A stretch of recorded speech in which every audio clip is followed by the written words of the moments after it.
Hi, welcome to thoughts. இன்றைக்கி நம்ம என்ன பார்த்துட்ருக்கோன்னா, கரண்ட்டாக நம்ம யூடியூபே பார்த்திங்கன்னா ஸ்தம்பிச்சு போயிருக்கு. அதுக்கு என்ன ரீசன்னா, இன்ஃப்ளூயன்சர்ஸ் மத்தியில் நடக்கிற ஸ்கேம்ஸ், அப்புறம் அவங்களுக்குள்ளே இருக்க பிரச்சனையை பற்றி தான். இந்த பிரச்சனைலாம் எப்படி ஆரம்பித்ததுன்னா, யூடியூபர்ஸ் அண்ட் கண்டென்ட் க்ரியேட்டர்ஸ் எல்லாமே பார்த்திங்கன்னா இன்ஃப்ளூயன்சர்ஸாக மாற ஆரம்பிக்கும் போது தான் இந்த பிரச்சனையே ஆரம்பிக்குது. இப்போ கரண்ட்டாக போயிட்டுருக்க பிரச்சனை எங்கே ஆரம்பித்து இப்போ கரண்ட்டாக எங்கே வந்து நிற்கிது, இனிமேல் அது என்னென்ன ஆகப்போகுது அப்படிங்கிறதெல்லாம் நம்ம சேனலில் கண்டினியூஸாக பார்ப்போம். திடீர்னு பார்த்திங்கன்னா யூடியூப்லேயும் இன்ஸ்டாகிராம்லேயும் ஃபிட் செக் பண்ணலாமா அப்படின்னு சொல்லிட்டு ஒரு அக்கா ட்ரெண்ட் ஆகுறாங்க. அவங்க வேறு யாரும் இல்லை, உங்களுக்கு எல்லாருக்குமே தெரிஞ்சிருக்கும், டெய்லர் அக்கா அப்படிங்கிறவங்க தான். ஸோ இவங்க தான் இந்த பிரச்சனையோட ஆரம்பமே அப்படின்னு சொல்லலாம். இவங்களோட ரியல் நேம் என்னென்னா டயாலு அப்படிங்கிறது தான். ஸோ இவங்க என்ன பண்ணிட்டு இருந்தாங்கன்னா, ஃபேஷன் டிசைனிங்கில் அதிகமாக இன்ட்ரெஸ்ட் இருந்ததுனால அதை பற்றின கண்டென்ட்டை இன்ஸ்டாகிராமில் போஸ்ட் பண்ணிட்டு இருந்தாங்க. அதில் ஸ்டிச்சிங் பற்றின கண்டென்ட்ஸ் அதிகமாகவே இருந்துச்சு. அப்புறம் இவங்க டயலு டிசைன்ஸ் அப்படிங்கிற ஒரு ஆன்லைன் ஃபேஷன் டிசைனிங் கிளாஸையும் ப்ரொவைட் பண்ணிட்டு இருந்தாங்க. இதுக்கப்புறம் தான் பிரச்சனையே ஆரம்பிச்சிது. திடீர்னு டெய்லருக்கா யூடியூப், இன்ஸ்டாகிராம், அதுக்கப்புறம் எல்லா சோஷியல் மீடியாஸ்லேயும் திடீர்னு ட்ரெண்டாக ஆரம்பிக்கிறாங்க. ஸோ இப்படி ட்ரெண்டாக ஆரம்பித்ததுக்கப்புறம் ஒரு பிரபலமான யூடியூப் சேனலில் அவங்கள பற்றின ஒரு வீடியோ வருது. அது வேறு யாரோட சேனலும் இல்லை, நம்ம பிரியாணி மேனோட சேனல் தான். பிரியாணி மேன் போட்ட அந்த வீடியோவில் என்ன சொல்கிறாரு அப்படின்னா, டெய்லர் அக்கா பண்ணுற பிஸ்னஸ் எத்திக்கலாக நடக்கலை.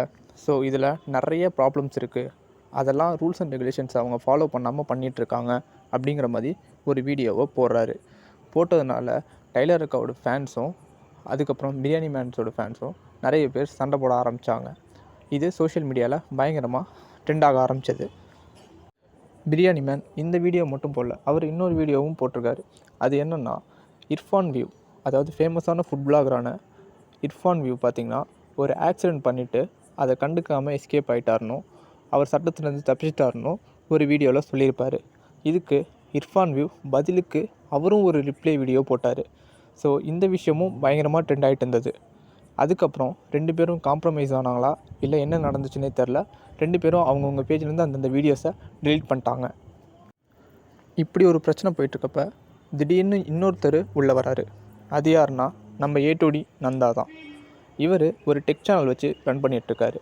அது மட்டும் இல்லாமல் பிஸ்னஸ் பற்றின பிளான்ஸஸ் அண்ட் ஐடியாஸை பற்றியும் அதில் நடக்கிற ஸ்கேம்ஸை பற்றியும் அவர் எக்ஸ்ப்ளோர் பண்ணி வீடியோ போடுவார். இப்போ டெய்லர் அக்கா பற்றியும் பிரியாணி மேன் பற்றியும் ஒரு வீடியோ போடுறாரு. அந்த வீடியோவில் அவர் என்ன சொல்கிறாரு அப்படின்னா, டெய்லருக்கா பண்ணுற பிஸ்னஸ் எல்லாமே பர்ஃபெக்டாக தான் பண்ணிகிட்ருக்காங்க, அவங்க ரூல்ஸ் அண்ட் ரெகுலேஷன்ஸ் எல்லாத்தையுமே ஃபாலோ பண்ணிகிட்ருக்காங்க, பிரியாணி மேன் சொல்கிறது எல்லாமே தப்பு அப்படிங்கிற மாதிரி ஒரு வீடியோ போடுறாரு.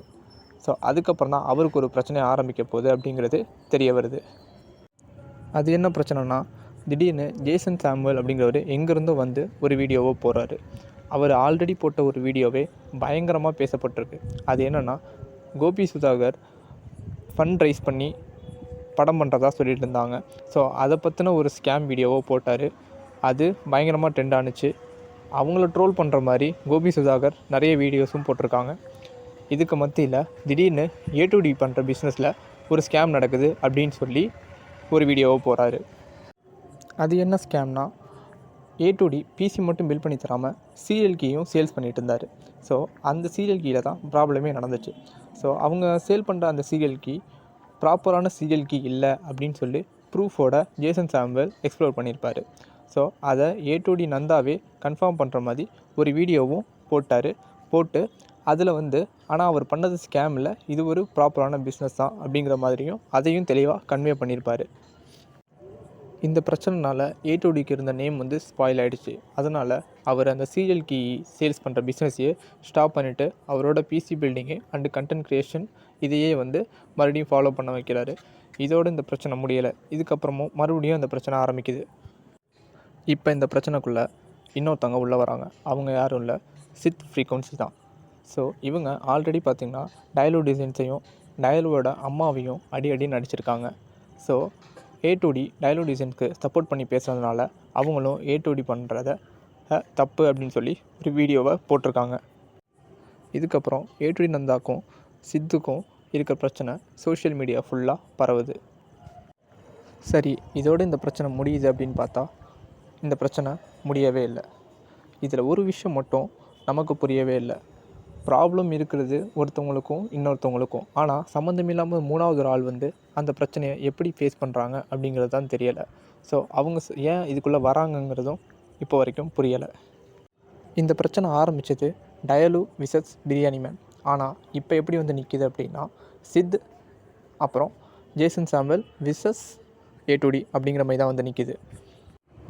இந்த பிரச்சனை ஒரு சைடு போயிட்டு இருந்ததுக்கப்புறம் திடீர்னு இன்னொன்று ஒரு வீடியோ வந்து யூடியூபையே கலங்கடிக்குது. ஸோ அது என்ன வீடியோனா, டெக் பாஸ் சுதர்சன் அவர் வந்து டெக் பாஸ் சேனல்லேருந்து விலகிறேன், ஐ குவைட் டெக் பாஸ் அப்படின்னு சொல்லிட்டு போகிறாரு. அப்போ தான் எல்லாருக்குமே தெரிய வருது அந்த சேனலோட ஓனரே அவர் இல்லை அப்படிங்கிறது. ஸோ அந்த வீடியோவில் அவர் என்ன சொல்லுவார் அப்படின்னா, டெக் பாஸ் சேனல் வந்து வியாபார நோக்கத்திலே போகிறாங்க, ஸோ அதனால் நான் அந்த டெக் பாஸ் சேனல்லேருந்து வெளில வரேன் அப்படின்னு சொல்லிட்டு அவங்களுக்குள்ளே நடந்த சில பிரச்சனைகளை பற்றி பேசுகிறாரு. அந்த டெக் பாஸோட ஓனர் யார் அப்படின்னா அடடா கிரியேட்டர்ஸ் அப்படிங்கிற ஒரு குரூப் தான். ஸோ டெக் பாஸ் வந்து, அதாவது டெக் பாஸ் இல்லை, இப்போ வந்து அவர் டெக் சூப்பர் ஸ்டாராக இருக்கார்.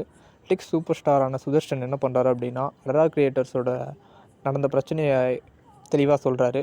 ஸோ அதுக்கு பதில் வீடியோவாக அடடா கிரியேட்டர்ஸ்லேருந்து ஒரு 2 பேர் வந்து நிறைய வீடியோஸை போடுறாங்க.